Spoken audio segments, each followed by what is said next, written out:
Tapos na yung balayan. Aakyat na lang ang kulang palaya.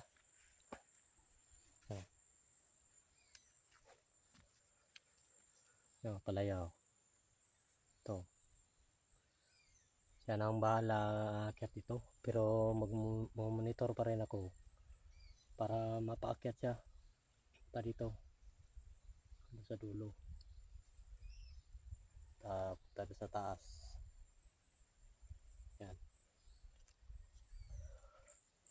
Ito maliit pa. Maliit pa tong isa. Yan. Ito yun.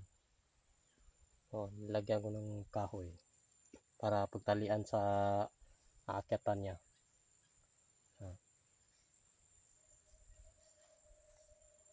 Yan yun.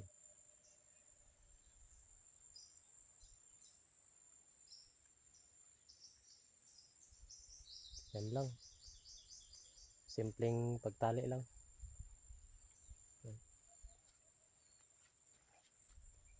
Ilang araw na to aakyat na. Kakaroon na to ng tangkay na yung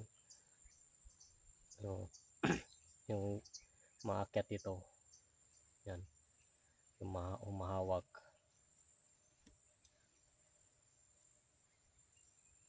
Ito yung isa. Yan ang panglas, pang-anim. Sa 2, 3, 4, 5, 6. 6 lang na piraso. Hala na.